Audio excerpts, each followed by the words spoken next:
कुछ ऐसे किस्से होते हैं जो कहानियों से अलग थलग होते हैं। ये किसी भी पल बिन बुलाए आंखों के सामने आ जाते हैं। ऐसे ही दिल के करीब कहानी से अलग एक किस्सा है जो आप सबको सुना रहा हूँ। इस विशालकाय दुनिया की किसी एक शहर के एक कोने में एक नवयुवक लड़का जिसका नाम करण है, वो अपने कमरे की खिड़की से बाहर देखते हुए जिंदगी के गुजरे पलों को सोच कुछ उलझी सी समझ से परे बातें बड़बड़ा रहा था। कह रहा था, अकेलेपन में किसी के ना होने का एहसास होता है। कोई अपना दूर हो फिर भी क्यों दिल के पास होता है। यहाँ आता जाता हर शख्स मेरे हालात पे हंसता है। तभी उसका दोस्त शेखर उसे टोकते हुए कहता है कि हम सफ़र वही है जो हमदर्द बन के साथ देता है।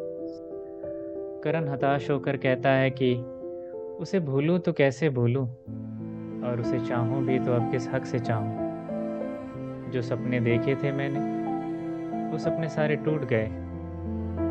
साथ तो छोड़ा मगर मुझ में जो जीने की उम्मीद जगाई थी वो भी अब टूटती हुई नजर आ रही। क्या करूं, कुछ समझ नहीं आ रहा है। तभी शेखर परेशान होकर कहता है, आज उसे तेरी जिंदगी से गए हुए पूरे 2 साल हो गए। उसके लिए सब कुछ बदल गया होगा।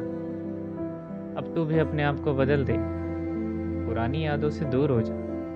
चल आज मेरे साथ उन पुरानी यादों को भूलने का इलाज ढूंढते हैं। दोनों तैयार होकर साथ निकल जाते हैं। कुछ देर बाद मैडनेस क्लब में चारों तरफ शोर शराबों के बीच करण बार के काउंटर पे बैठे सामने रखे ग्लास को घूर रहा होता है। सब अपनी जिंदगी को जोर शोर से जी रहे हैं, पर उसकी जिंदगी में कुछ रुक सा गया है।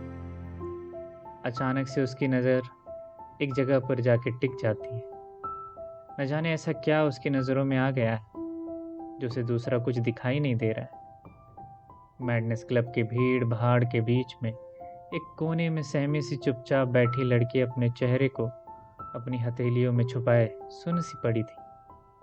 शायद वो अपने आंसुओं को छुपाने की कोशिश कर रही थी। करण का दिलो दिमाग ये बात जानने के लिए बेताब हो रहा था कि ऐसा क्या हुआ होगा उस लड़की के साथ जो इतने मस्ती भरे लोगों के बीच उसे कुछ नजर नहीं आ रहा। सारे लोग और ये शोर शराबा सब कुछ अनदेखा किए हुए बैठी है। तभी करण अपनी पुरानी यादों के दरवाजे के चौखट पर खुद को खड़े हुए देखता है। उसकी आंखों के सामने वही पुरानी जिंदगी आ जाती है। वो देखता है कि ऑफिस के टी ब्रेक में दोस्तों के साथ गपशप करने के बाद सिगरेट पीते हुए जैसे ही वो कॉरिडोर पे पहुंचता है, एक लड़की उसे रोती हुई दिखाई दी। गौर से देखने पर याद आया ये वही लड़की थी जो 2 दिन पहले मेरे सिगरेट पीने पर अजीब सी शक्लें बना रही थी। दिल क्या पूछो उससे उसकी मायूसी और रोने की वजह, पर हिम्मत नहीं हुई। फिर भी एक अंदाज से हिचकिचाते हुए पूछा, क्या तुम ठीक हो? उसने भी अपनी गर्दन हिलाते हुए कहा, हाँ। फिर उसके बाद मेरे पास अल्फाज कम पड़ गए कि आगे कुछ पूछो। मैं वहाँ से चला गया। ऑफिस में बैठे हुए कुछ समझ नहीं आ रहा था।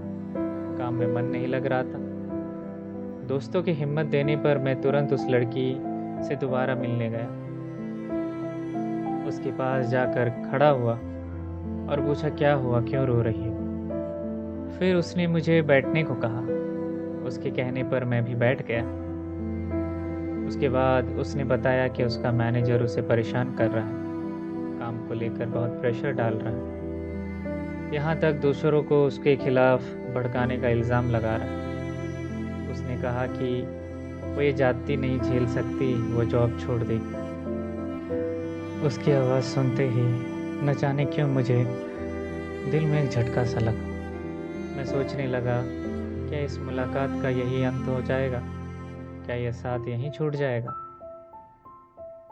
फिर मैंने उससे कहा, लाइफ में यह सब होता है, ऐसे सिचुएशन में हमें लड़ते रहना है। उस वक्त तो उसने मेरी बात पर हामी भर ली और ना चाहते हुए भी मुझे वहाँ से जाना पड़ा। शाम के टी ब्रेक पे आंखें उसी की राह देख रही थी। दिमाग उसके बारे में सोच रहा था, कहीं उसने ऑफिस छोड़ तो नहीं दिया।